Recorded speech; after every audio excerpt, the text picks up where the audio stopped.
Fox Sports welcomes you to the Pocono mountain range in eastern Pennsylvania. That's easy for me to say. It's the 14th NASCAR race of the season, and we're fired up. Today we'll see if a wounded Tony Stewart can go the distance as he claims he can. Will Tony's teammate, 25-year-old Denny Hamlin, who's on the pole, win his first Cup race? And what about Jeff Gordon? Can he win for the first time this season? It's a sunny, windy, almost fall-like day here in Pocono, and the raceway full of grip and gripes, twists and turns, and 500 miles of madness from the Hollywood Hotel where trackside. Yeah, that's okay. I got it written down here. The Pocono? Yeah. Oh, no. Is he not right? I'm going to poke you in the nose. Darrell Waltrip, Jeff Hamlin, Chris Myers. This is where America gathers for NASCAR and for mispronunciation. I'm kidding. All right. Hey, so how about the championship chase here? We're beginning the second half towards that. You got Jimmy Johnson out in front of the points. Matt Kenseth, a little rivalry here for the championship run going on between these two. Well, I like these two drivers competing against each other. I'll tell you why. Matt Kenseth last week really impressed me. Late in the race, crew chief says pit, 4 tires. Matt says, I'm staying out. And that's the kind of driver you want when you get down here at the end of this 26 race stretch, a smart driver. And he calls this place the Roval, right? The tunnel turn, a lot of different places. I mean, you think about this tunnel turn. I mean, it's been described as probably one of the more dangerous and tricky places on a racetrack and all the circuit. I mean, when you think about what you have to do here, and listening in practice yesterday, all the drivers that were complaining about how bad it was, they couldn't get through this part of the racetrack. You're looking at right there, that dark patched area is the tunnel turn. But Jeff Burton, Casey Kane, and Kurt Busch, they said their cars are handling extremely well through this area of the racetrack, so they may be factors before the end of the day. I can't tell you how many times they have redone that turn, that one area in that turn, patched it, repaved it. It's always something. No Busch or truck race here, so 7 drivers. This is their first Cup race here at Pocono. What do you tell them? Well, the thing about rookies is this is a perfect time to be coming here as a rookie. You don't have to shift gears anymore, and it's really just all about driving down that front straightaway, longest straightaway, one of the longest straightaways in racing, at over 200 miles an hour into a pretty tight first turn. And that's always sponsored by Singular, raising the bar. By the Fast and the Furious, Tokyo Drift, in theaters Friday. By Wendy's Combos, now with a choice of 7 sides, so you can do what tastes right. And by Radio Shack. Carl Edwards trying to get Jack Roush's first ever Pocono win. That was a move right there, boys. Here comes Cousin Carl that 99 car. I love Carl Edwards. He's the man. He's got a great backflip. And Fox, glad to have you at eastern Pennsylvania, Pocono, 2.5 miles in length. Carl Edwards getting ready to roll. Hey, Jeff, Chris, you know what you call a deer with no eyes? What's that? I have no idea. I dare. All right, I'll do. Yeah, okay. I'll do the jokes. You do the analysis. You know what you call a deer standing still with no eyes? What's that? I still have no idea. No idea. All right, meanwhile, Darrell's on a roll. So is Carl Edwards. Last night we told you in Nashville, Carl won the Busch Series race, and with his unbridled enthusiasm, his charismatic presence, 4 wins, 4 backflips in 2005, including this race last spring here in Pocono. After all that, he got to go 10 laps with me. Yeah, you seem to deal with all the attention very well. You like it? The attention is interesting. I mean, I was coming over here to talk to you, and we were at a stoplight, and this guy rolls down the window, you know, and he's like, "Hey, man," you know. It's like, whoa, you know, it's just crazy. If you're handing out business cards today, what would they say? They'd probably just say thanks. We have something called the pressure gauge this year where you give us a number on a scale of 1 to 10, 10 being the high or absolute truth, 1 being the low. Okay. Carl Edwards feels a great amount of pressure to win the championship this year.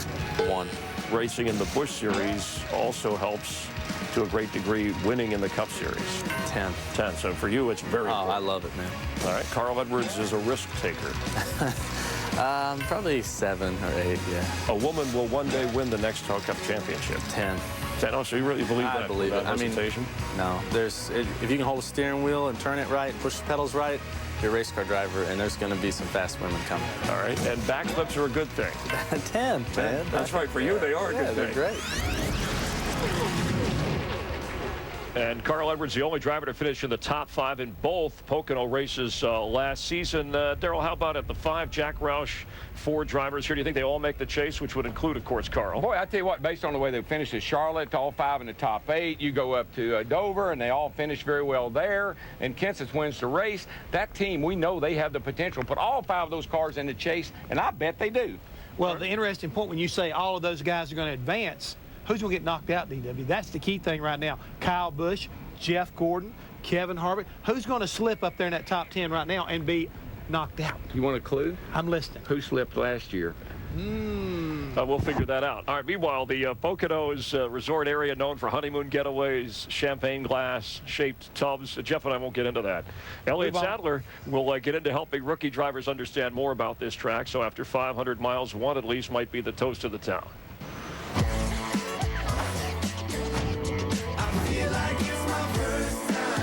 I'd like to welcome everybody to Pocono again. It's a pretty cool racetrack. I think you guys are going to have a lot of fun here. It's one of the most fun tracks we race at because it is 3 different corners. Okay, let's load up. Has everybody got their seatbelt on? Safety first. Well, we're down here in turn 1 at Pocono, which is pretty much the fastest corner that we race at here. We can race up high, we can race down low. One thing about running down low is very, very bumpy here. Anything else, so we go to the tunnel turn. Class? Bueller? Anyone? Have you noticed they got a porta-john in each corner? We're here at turn 2 of Pocono. It's pretty much everybody calls it the tunnel turn. As JJ just pointed out, it's because there's a tunnel that goes from inside the racetrack to outside the racetrack. So I'll go cut you out a gold star and give it to you. Couldn't it be the porta-john corner? You can call it the porta-john corner. I'm going to stick with the tunnel turn. Probably more passes are made here than anywhere else we race out on the track. From this corner to turn 3, because everybody gets so tight. Now, any questions? See, a good teacher teaches class so well that we have no questions. Everybody's afraid of the teacher. All right, we're here at turn 3 at Pocono. The flattest corner we race at, the slickest corner. It's going to get really, really slick for the sun's out. All right, well, I appreciate you getting out of bed, Martin, coming to see us this morning. Reed's cooking us breakfast. We're raising the flags. We're going to go watch the TV. And I'm bringing the candy. Elliott Sadler, a good teacher, a good host. He knows we're in Pocono, not Ocono. Now, there's the rookies. With Hamlin on the pole, which of that group do you think will finish the highest at the end of the 500 miles today, Darrell? I think you're looking at the rundown right there. Okay. I think that's pretty much the way they'll go. Hamlin on the pole. He could easily win this race. Boyer's so far back, and Reed's struggling a little bit. I know Martin's been pretty good. Yale's a little reckless. I don't know.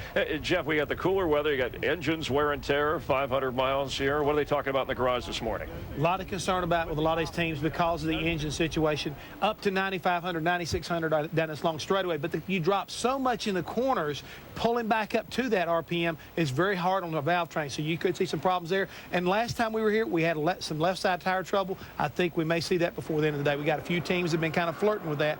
We may see some guys have problems. These long straightaways, you get a real suck off of the car in front of you. So you get a lot of draft here.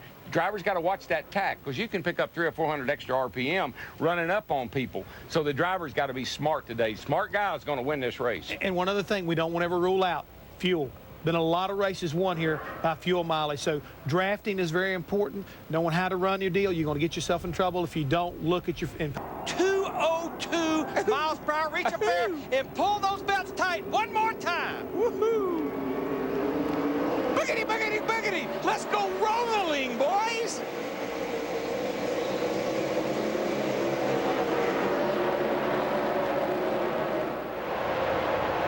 Three wide already in the straightaway. Jeff Green dropped to the inside. They're 3 wide through turn 1 there. Boy, Casey Kane washed way up the track down there. See J.J. Yale in the 18 car up there in no man's land as well. Way up above the group. Big pile up. Casey Mears is in it. Scott Briggs and J.J. Yaley up by the wall may have squeezed through without damage. But look at the back end of Mears, number 42. I think Scott Riggs, the 10 car, may have been in the beginning of this a little bit. Yeah, he's got damage to his right front, Larry, or at least he's got tire rub on the right front, so they obviously made contact. Me too. I got way loose. I just heard someone say they got real loose. Yeah. Once again, I just think this racetrack is totally different than it was yesterday. Well, and of course it's dirty. We saw all that dust and all that debris flying around, and you're going to get real loose here on the get-go. See him right there. He just gets in there in the front end, just kind of the back end steps out. Now watch Yaley right behind Casey Mears, hard on the brakes. Not sure if he got the wall, but he did not contact either of those cars. You know the irony of that right there? That looks exactly like what happened to Casey Mears a couple of weeks ago coming off turn 4 at Lowe's when he got into Kyle Busch, the 5, and sent him into the outside wall. Casey got loose then. And this is what happened to Scott Riggs here. From Tony Raines, the DLP onboard camera. Calm down, bring it down, bring it down. Good job. And we will see this all day long. This is coming up off of turn 2, the tunnel turn. You're carrying so much speed, and it just throws you against that outside wall. It's a little bit bumpy over there if you happen to hit a bump just not right. But also, too, the safer barrier takes up a lot of room off that corner, more than we were accustomed to when we run here in the pit. Might be a right rear tire. You can see right there. Sure everything good? 80 miles per hour compared to about 170 miles per hour as these cars go by him. It's something in the valve train. Something in the valve train. We talked about that in our... It just got worse. Talked about our practice show yesterday about the valve train is the weakest thing about these engines here at this racetrack. And Darrell, because of the new gear and transmission rule, we don't shift here anymore. You used to be able to shift to carry those RPM down this long straightaway. Now everybody basically pulls the same third gear and the same rear gear per the rules. This wind with that gear rule and this wind that we have down this front straightaway today, it's going to suck the guts out of a bunch of them. And just remember that's Hendrick Motors in that car right there. Is he going to make it? He's still rolling. Uh-oh, what's happening here now? Whoa. Now that's Reed Sorensen. Man, he's in trouble. Yeah, he got into the wall pretty good. Matt? There's trouble on the 16 of Greg Biffle. 2 laps ago, Mike came on the radio, says my brake pedal has gone all the way to the floor. No brakes. His team is scrambling in their pit to get all the tools available so when they pit, they can go to work and try to diagnose his braking issues. Trouble on the 16 of Biffle. And Greg Biffle was a car that had brake problems here last year. And what's wrong with JJ? He's got a right front tire down. 41 spins out on the back. Biffle's got brake trouble. 18's got a flat tire. Yaley wiped the whole right side of that Husqvarna Chevy against the wall. She's hurt on the right side there. I got to believe it. The 18 and the 41 may have had to come together somewhere. Sterling Marlins, he was actually on pit road, but now he's going to get a little assistance pushed in. Of course, he has the engine problems right now. I can't believe it. See if we can figure out what happened all of a sudden. Just cars all of a sudden everywhere having trouble. Here's the 41. He's all by himself. Darrell, that car never turned when he got to turn. No, and he was doing some weird things down the back straightaway there. You know, he just drove off in the grass and see, he just drives out in the grass like the car won't steer. No, the wheels wouldn't turn left at all. It didn't look like. I'm not sure what his issues are, but they're serious. And Reed had a rough night in Nashville last night. Here's J.J. Yaley. I think what blew his tire out was he was trying to get on pit road, realized the pits wasn't open back there, blew out the right front tire. But the problem is he was already past the commit cone, so there's definitely going to be a penalty there. And that tire was already down. And let's face it, if you pit before the pits is open, the penalty is just tail end of the longest line. I'd rather take that than ride around here on a flat tire for 2.5 miles. Well, the problem is he's already got the commit cone violation, so he's already got a penalty. Well, he'd been in the wall. I mean, that was the thing. He was in the wall in that first wreck up there, and I think that's where maybe that's where the damage on the car came from. Well, lap 21 proved to be very exciting here at Pocono. Well, you know what's going to be exciting now, Steve, is pit road, because they'll all be coming on there. Larry Mack, Jeff Gordon has the very first pit stall off of turn 3. Pit stall number 43. Jeff said when the caution flew that he has started to get tight off all 3 corners. So Steve Letarte said we're going to take some fight out of that race car. They've also made an air pressure adjustment.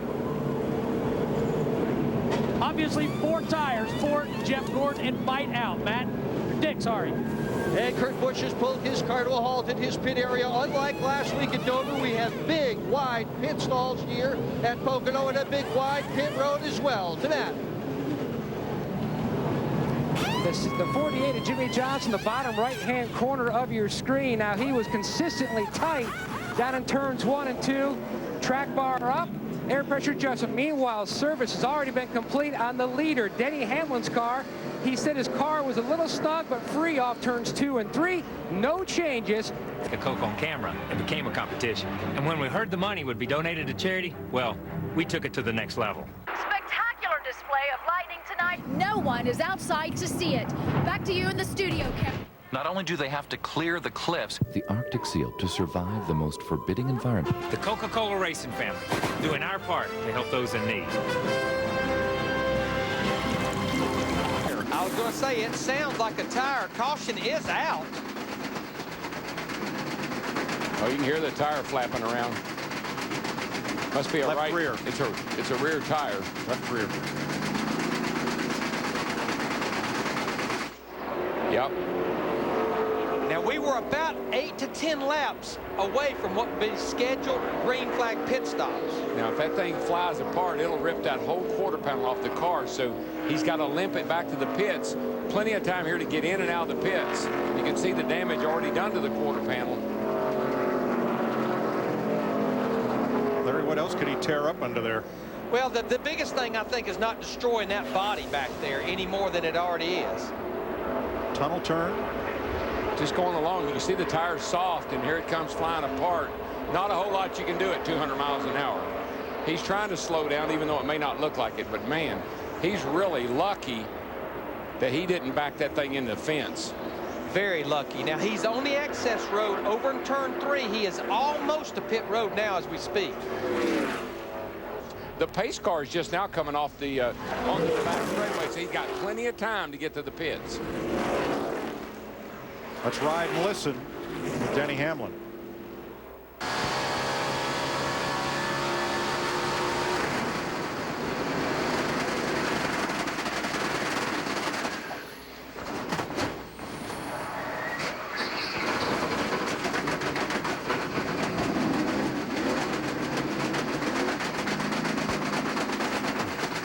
Now, he has brought the car to pit road, and the pits are closed. But he can't afford to ride around out there on the racetrack. He can start at the end of the longest line, and that's a lot better than tearing your car all to pieces. Matt. And he is in now. Curtis Markham, his spotters, keeping Mike Ford abreast of where the pace car is. They're going to have to pull the sheet metal out. They were looking at our video on their computer screens on top of the pit box, assessing the damage. You can see how it has ripped a hole where the C-post meets the fender. Barry Cook, the tire changer, keeping Mike Ford abreast of the damage inside the wheel well. Now, they're going to be putting some big tape patches inside and where the damage is. What an impressive spin and save by Denny Hamlin. Mike, I bet he didn't do that on the video game. Surely not, man. The reason they want to seal that up, Mike, is heat and exhaust fumes. They got to get that area up there in front of the left rear tire sealed off because they don't want all those fumes and heat coming up in the car. Now, the pace car's coming right now, but the good thing about his pit selection, by sitting on the pole, he's that very last pit exiting, so he will beat the pace car off of pit road. He stays on the lead lap. We have pit stop. Steve. Brian Vickers wants to be just a little bit tighter in 1 and 3. They put on 4 tires. A little bit of a problem on the left rear. Also a track bar adjustment, Dick. Well, when Denny Hamlin dropped out, that allowed Kurt Busch to cross the start-finish line as the leader. He's picked up 5 bonus points. They have backed up on the adjustments that they made in the first pit stop because they didn't work. Matt. Now, Bobby McKeith, as the cars are rolling off pit road, the car chief will go to work on the master cylinder again. He said that when they looked at it the first time, the brake fluid was boiling. Doug Richard watching the work going on. Now, McKeith actually was on his cell phone talking to crew members back at the shop, trying to diagnose what the issue is. Now, they bled the brakes the first time. You can see a ton of brake dust came off that right front. And the good thing about the repairs they're trying to make, as well as the repairs on Denny Hamlin, the 11 car, is a caution lap here is about 2 1/4 to 2.5 minutes, which is as much as you have almost anywhere. One of the things I'd be a little concerned about if I'm a crew member is cracking that brake bleeder and that brake fluid coming out on those hot brakes catching on fire. You got to watch that. Now, Jeff Burton got a real good launch off pit road this time, unlike last time, Larry. Yeah, let's look at the race off of pit road after pit stops were completed. Kurt Busch in the 2 car barely beats Jeff Burton in the 31 off pit road. There comes Tony Stewart in the 20, Jimmy Johnson in the 48. Long stop for Kenny Schrader and Scott Briggs. Denny Hamlin is now back on pit road. Caution's out. Cut down a left Nice here. speed. Just don't tear it up. Caution is out. Good news for Hamlin, who will catch up with the pack. Well, don't forget what my buddy down there in the Hollywood Hotel said before the race started. All those left side tire trouble that we had here last year, he said we might see that again today. And Jeff, I don't know if you're on or not, but good call, buddy. There's the debris from, we believe, from Schrader's car, crush panel. And Robbie Gordon is the free pass car. He's 16 laps down, but back on track. Jeff? Daryl, thanks. But what's going on out there, according to some of the Goodyear engineers this morning that I talked to, a lot of the guys are going below that minimum that they want to see in left side tire pressure. We talk about it a lot of times, but here at Pocono, that's 20 pounds on the left side.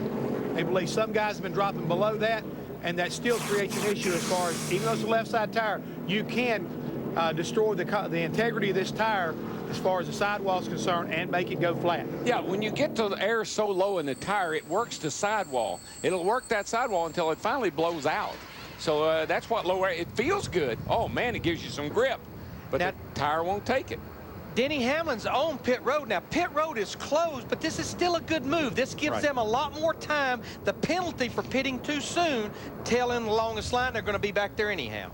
Now, he could come out and end up the leader.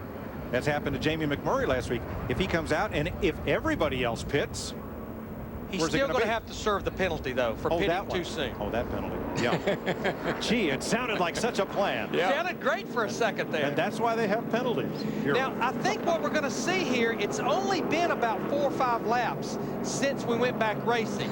I think you'll see a lot of these cars possibly come to pit road for fuel, but I don't know that you're going to see a lot of them change 4 tires simply because we've only been out there 3.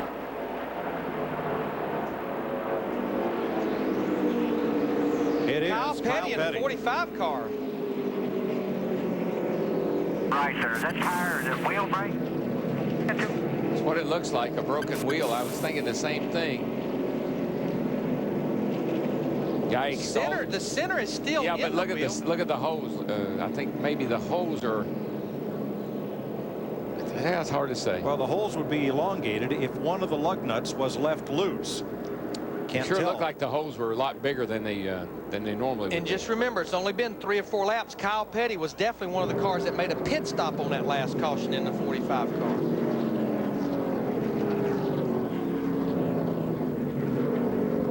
Now, this is where this group here, those top 13 cars that did not pit the last caution, this is where they're in a little bit of a box on a decision whether to pit now or not. Yeah, they got to come now. Let's see if we can see what happened to Kyle back here. Oh, wow. That's a hard lick. Fortunately, the safer barrier in place there. Boy, it's like as soon as he hit the brake, the wheel took right off. Oh, no. I think he knocked it off. It was a hard enough lick to tear it off. And remember, we've made note all weekend long at the end of that straightaway, the Long Pond straightaway, over 190 miles per hour when you get there. I've seen some of the ugliest crashes that I've ever seen anywhere right there in turn 2, the tunnel turn here at Pocono. Dale got hurt there, broke his shoulder. Bobby Allison got severely, hurt terribly there. Davey Allison had a crash too. And they'll take Kyle Petty for the mandatory checkup at the care center and haul the car back. Pit road will be. Now they have My Circle from Altel Wireless. You choose the people you call for free. Any number, on any network. Any network, huh? Dale, Ryan Newman. Hey, did you hear the race is canceled? Yeah, that's the word. Cool. Introducing My Circle from Altel Wireless, America's largest network. You choose the people you call for free. Any number, any network. Yeah, Jeff, it's He's flying getting down here. He just misjudged the entry. Too fast exiting. In Busch's case, perhaps entering, but Brian Vickers also too fast on pit road. Will be back in as Kurt Busch gets 4 tires and fuel. Now, that's another kind of downside to a green flag stop. And look who's leading. Last night's winner in Nashville, Carl Edwards. Kevin Harvick in the 29 car. You see him there on the right-hand side of your screen. He's in for a pit stop, 4 tires. Dick. Kurt Busch was told on 4 separate occasions. During this stop for Carl Edwards, who is running in the top 3, they still do not have the car up on the left side. 30 seconds into this pit stop, Carl Edwards has shut the engine off. Huge blow for the driver who won this event 1 year ago, still struggling. Now they have the flat tire jack inside the left front wheel well, trying to get it up on a cross member to get some height to get the jack under. Boy, Mike Joy, what a huge mistake for the 99 team. Yes, let's go to Steve and Casey Kane's pit. Get the jack ready. Get the jack ready. Casey Kane is in. He stayed out to lead a lap to get 5 bonus points, a 3-time winner this season. Kane saying, oh, they dropped the jack. Problems on the left front of Casey Kane. Tony Stewart has assumed the lead. And look at Carl Edwards. He is a minute 10 and counting. I've never seen anything like that. Matt? Mike, they just now got the jack under. Left side tires going on. Do you have the clock still running? Yep, It's 83. 83 points in change. It's like sand through the hourglass on this stop. So in about a 10-lap window, green flag stops, we saw the pit road speeding mistakes by Kyle Busch and Brian Vickers. Huge mistake for the 99 car, Carl Edwards, and then a mistake on the 9 car as well. Great right side tire change. It all started here on the left side. You saw the jack fall right there, and from there it was downhill. I've never seen, if I had 7 men and they couldn't, I've never seen guys not be able to get the car up high enough to get the jack under. Watch the jack. It looks like he's not all the way in under the jack stop. Oh, he's and there not. he goes. He just had it hung under there. And most teams, they have a little piece of angle or a little tubing hanging down there that they catch the jack on. Here's Casey Kane, who stayed out to lead a lap. Same thing. Good right side stop, but problems on the left side. Oh, now Casey Kane drove it off the jack there. Yeah, that wasn't the jackman's fault. Somebody was hollering go. But Darrell, you don't go when you're still jacked up, no matter if they that go. made no sense. That's bizarre. That onboard camera. Coasting. Nemechek.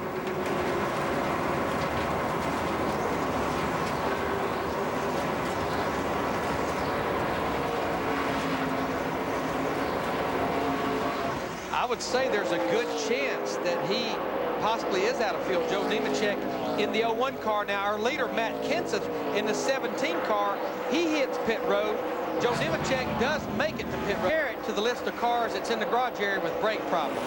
And we saw David Stremme earlier. This is Kevin LePage, who is coasting, and I don't think he's going to make it. I don't think he was out of gas. I heard him go by with the Sire engine. I think that may be his issue, but he's not going to make. He's not even going to make it to the entrance of pit road. The caution's out. Let me tell you who this helps. Casey Kane in that 9 car, because he was actually going to have to make 2 more pit stops.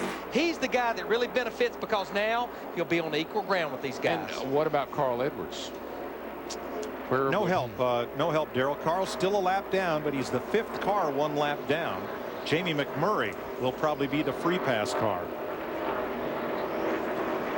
So the caution is out for debris and the 49 of LePage stopping on the racetrack. 59 laps to go in Pocono. Trying to get to his pit box. How many times have we said don't beat yourself? And so many teams today have done just that. Chad had a great qualifying run on Friday, got in the show, coming down at 55 miles per hour, just locked it up. Rear wheels lock up, got too much rear brake in that car, looked like.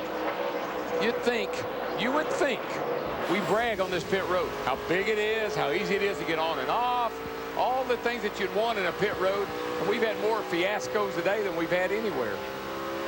Shame was, Darrell, he had all 4 wheels inside the pit box. They might have been able to do the stop that way with the rest of pit road open, but he elected to back up and square it up before they finished the work. Chaffin is now hard lick. Drivers. He said the brakes went out. Boy, and he's hurting. I don't like the looks of that at all. Drivers Driver's side, thank goodness for those safer barriers. Darrell, we've talked about how you go into turn 1 at 200 miles an hour and dive down the racetrack, so it's a long way to go to get to that wall. Here's Gordon climbing out. That's a good sight. That's a great, I tell you, I'm relieved. Man, oh man. Jeff Gordon was trying to put together consecutive top 10 finishes for the first time since March. Thank goodness for those things up there, guys, those safer barriers. That makes all the difference in the world. You could see Jeff kneeling down, I think, looking inside the left front just to see what he could see as far as the brakes, because we definitely heard him say the brakes went out into a corner where you're well over right at 200 miles per hour. Safe guess that without the Hans device and the safer barrier, he wouldn't be out there inspecting brake parts. Oh, I can't tell you how the guys that I've talked to that have had crashes like that rave about that safer barrier. I mean, those styrofoam blocks right there, they absorb so much energy, and particularly when it's on driver's side. But I think the biggest thing that I would stress to all the short track racers listening, look at the Hans device. You always see Jeff Hammond down at the Ford cutaway car. You see the head restraints. Fix your race car if you don't have all these things on your car.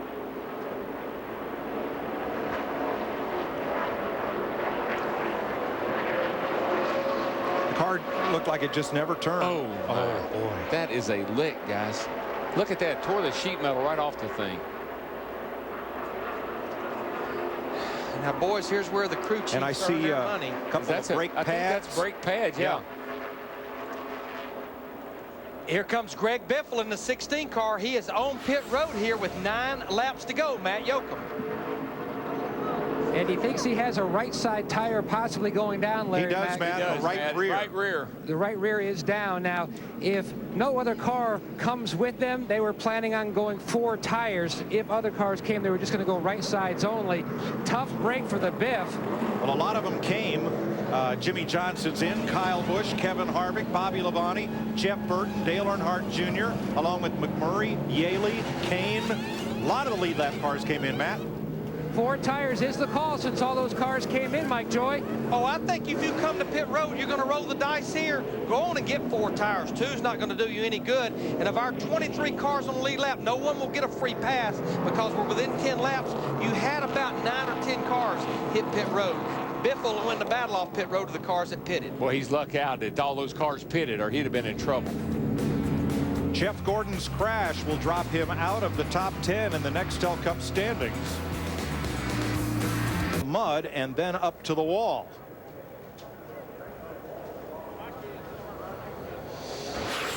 Now watch the dirt fly out from under this car as it hits.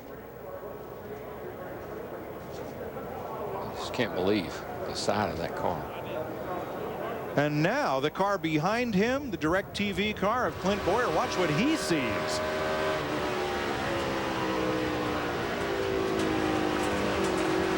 That would be the same thing. I'm sure his windshield ended up looking like.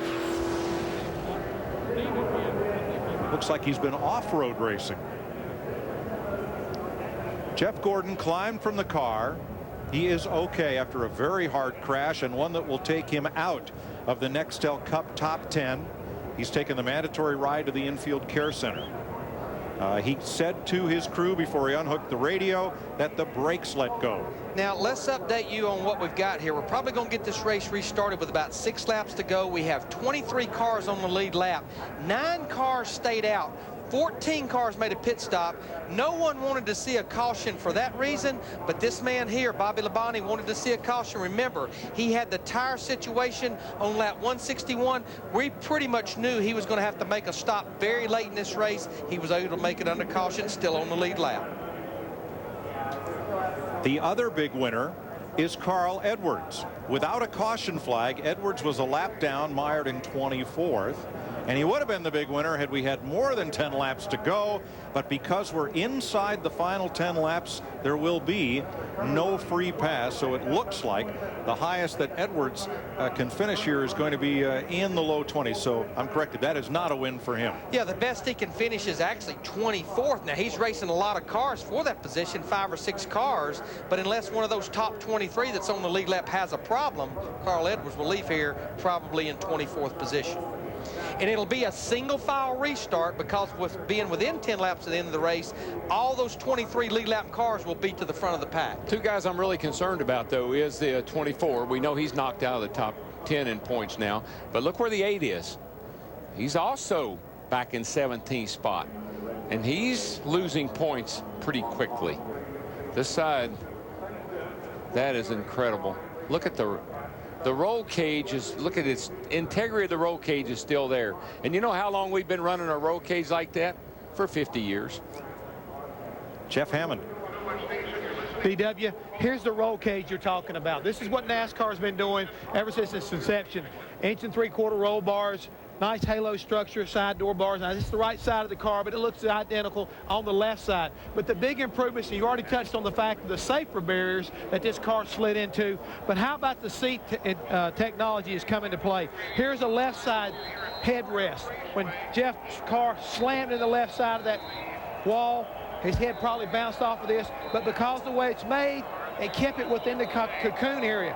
The seat belts, the restraints that are used today, a 5-point type of a hitch that keep you securely inside of this seat. And most importantly, Larry, you were talking about it, the Hans device. This is probably one of the single most important safety deals we've done besides the safer barriers in NASCAR history, because it keeps your head really restricted to the seatbelt area, keeps it from moving, slamming over into that wall. All of these things are the biggest reason why when Jeff Gordon got out of that car, he was able to walk over, look inside the front part of that car and wonder, well, what happened? All because of this. You're right, Jeff. And today, with what we've learned in the last 6 years, no one should be racing any type of car without a head and neck restraint, whether it's the Hans or one of the alternative devices available. Let me tell you the difference in today and some years ago. We used to pay about $500 for a seat. You know, that'd be max. That'd be a really nice seat. Today they pay upwards of $10,000 for some of the carbon composite seats that Hendrick makes, and they're custom fit. Just like Tony said, he had to go get one custom fit to him. That's the way they're made. How about it, Matt? There's Gordon way up ahead entering the corner. And here comes Boyer into the picture. And look at the skid marks leading down to the grass. Those weren't there before. And there's no question, when you run out of brakes, it's normally the front brakes that you use up here right at 190 laps into this race. Well, they got dual master cylinders. So you got a master cylinder for the front and a master cylinder for the rear. So if the front should fail or the rear fails, initially you're going to have brake. It's when the things blow the fluid out and now you have no brakes. It takes an instant for that to happen. And we think it's the front brakes because, first, the front brakes do most of the work with the weight transfer, and also because locking the rear brakes would be what would send that car into a spin. Okay. It's going to be 2 laps to go. Not a whole lot happening up front here with the 11th car, but there's a whole lot happening back here with these guys with these new tires. They are slicing and dicing. Well, and unfortunately, Ryan Newman in the 12 car, Elliott Sadler in the 38, two of the teams that elected to stay out, they were the last cars right in front of those cars that had fresh tires, and they pretty much have been a sitting duck. You see Jimmy Johnson in the 48 car racing Ryan Newman in the 12. This is a battle for the 10th position. Jeff Burton got past them. Now Newman makes the pass. Here's the guy that's on the move, though. Man, the fifth. Takes Riggs for 6th place, and 2nd is heating up. Tony Stewart's putting the pressure on Kurt Busch for 2nd place as well. Well, a lap and a half to go. Still a pretty good day for the 02 car, because I tell you, they've struggled a lot in races, and he's had a solid run all day, led some laps and been up front all day. So good job for the 2 car today. 2.5 more miles, 3 corners, Denny Hamlin, white flag. What an exciting day for him. Sets on pole. Spins out while leading. Routine kind of day. Comes all the way back from 40th. Look at him flapping in the wind, baby. And he's still the fastest car on the racetrack. On Friday, he qualified for the 2007 Budweiser Shootout, a race he won back in February. Another half a lap here, he will be in the 2007 Nextel All-Star Challenge at Lowe's Motor Speedway.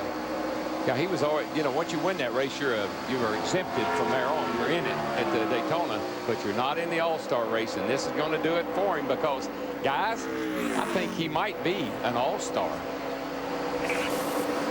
Denny Hamlin rolls off turn 3, and he joins Dale Jarrett, Bobby Labonte, and Tony Stewart as winners for Joe Gibbs Racing Hamlin, the rookie, starts on the pole, falls to 40th, then wins the Pocono 500. Kurt Busch finishes second. Tony Stewart finishes third. His 100th career top 5. Brian Vickers fourth. Matt Kenseth fifth. Greg Biffle sixth. And what a battle between the Evernham cars for seventh. Casey Kane prevailing over Scott Riggs. Hamlin's previous best finish was second at his home track of Richmond 4 races ago. And he will move into the Nextel Cup top 10. Look at Tony. You know what? Ever since he cut his hand at Charlotte, he's been on a tear. I know. I wonder what they did to that hand. I know one thing. I give him a hand. He will climb from 11th to 9th in the standings. And he is the 3rd driver of 2006 to win a Nextel Cup race from the pole. In only his 21st start, Denny Hamlin is a winner.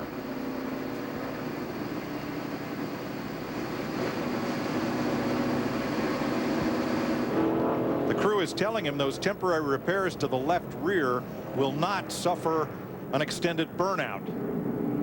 Do you think he'll listen? Doubt it. Doubt it.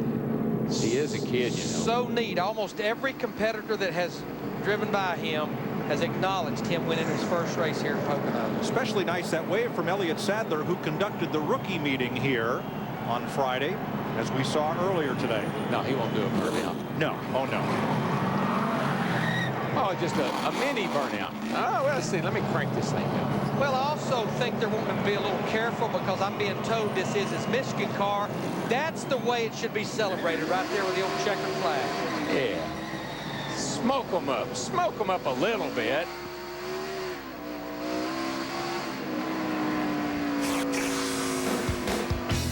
We'll go to Victory Lane with Denny Hamlin next. You're watching NASCAR on Fox. That is your Chevy winning moment. And we welcome you to the Nextel Sprint post-race show here at Pocono.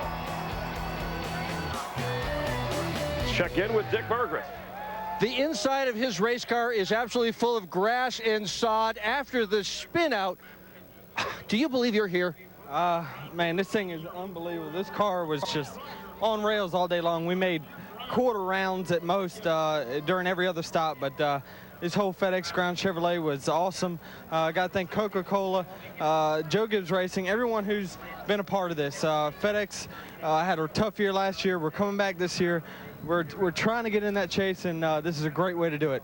4 years ago, this guy was almost out of business as a result of just plain running out of money with his family team, almost had to quit. How thankful are you to be here today? It's unbelievable. You know, my success has a lot to do with Mike Ford. Everybody knows his success with Bill Elliott here a couple years ago, and man, he just put an awesome car into me. It's easy to do when you got a car as dominant as ours, and you know, to come back from that blown tire, I couldn't believe it. I thought our race was over, but man, this car was strong, and you can't hold us down. This is a guy with a great future. Steve?